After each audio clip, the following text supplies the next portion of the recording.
মুসলমান বাবারা বন্ধুরা একদিন যেন জিবরিল আমিন এসে আমার নবীর কাছে হাজির হয়ে গেলেন বাবা।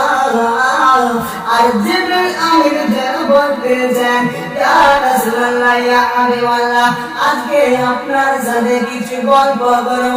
ইয়া রাসূলুল্লাহ, ইয়া হাবিবাল্লাহ, আজকে আপনার সাথে কিছু গল্প করব। আপনার নবী আমার নবী দুটা সাহাবীর নবী যেন জিবরিল আমিনকে ডাক দিয়া বলে, ও জিবরিল, তুমি যখন আমার সাথে গল্প করবে, ঠিক আছে জিবরিল, তাহলে তুমি আমাকে বলো তোমার বয়স কত? তোমার বয়স কত? তো জিবরিল আমিন বলতে চান, ইয়া রাসূলুল্লাহ, ইয়া হাবিবাল্লাহ, নবী গো, ও দয়ার নবী, মায়ার নবী, আমি বলতে পারবো না আমার বয়স কত, তবে একটা কথা দিয়ে আমি আমার বয়স কত বুঝিয়ে দিতে পারি। আমার নবী বলতে চান, জিবরিল কি বলবে তাড়াতাড়ি করে বলো।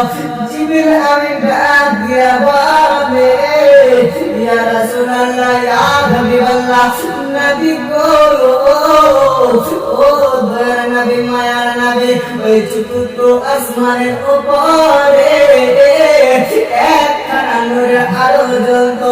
ইয়া রাসূলুল্লাহ, ইয়া হাবিবাল্লাহ, ওই নূরের আলো ৭০,০০০ বছর পরে উঠতো, আবার ৭০,০০০ বছর পরে ডুবতো।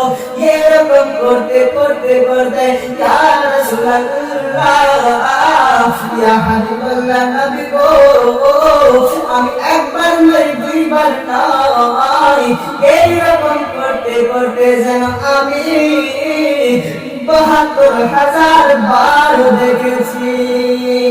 তখন আমার নবী জিবরিল আমিনকে ডাক দিয়া বলে, ও জিবরিল, বলো বলো তোমার বয়স কত? তো জিবরিল আমিন বলতে যান, ইয়া রাসূলুল্লাহ, ইয়া হাবিবাল্লাহ, নবী গো, আমার বয়স কত? আমি ওই নূরের আলোটা ৭২,০০০ বার দেখেছি।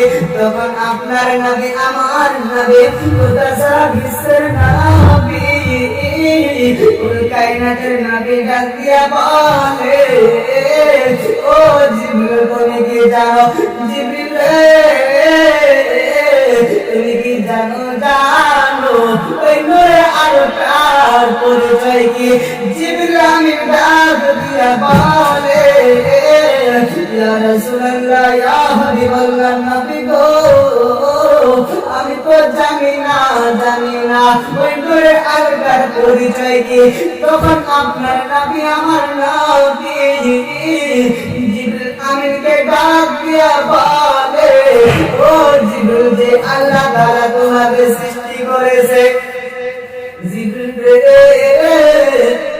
যে আল্লাহ তোমাকে সৃষ্টি করেছে, যে আল্লাহ আমাকে সৃষ্টি করেছে, যে আল্লাহ আমাকে হাবিব বানিয়েছে, যে আল্লাহ আমাকে বন্ধু বানিয়েছে, যে আল্লাহ আসমান জমিনকে সৃষ্টি করেছে, ওই আল্লাহ তাআলার ইজ্জতের কসম খেয়ে বলি, ওই নূরের আলোটাই ছিলাম আমি, নবী মুহাম্মদ মুস্তাফা। ও মুসলমান, একটা জবান বন্ধ থাকবে না, আমাদের নবী মুহাম্মদ মুস্তাফা, জোরে জোরে বলুন বাবা সুবহানাল্লাহ।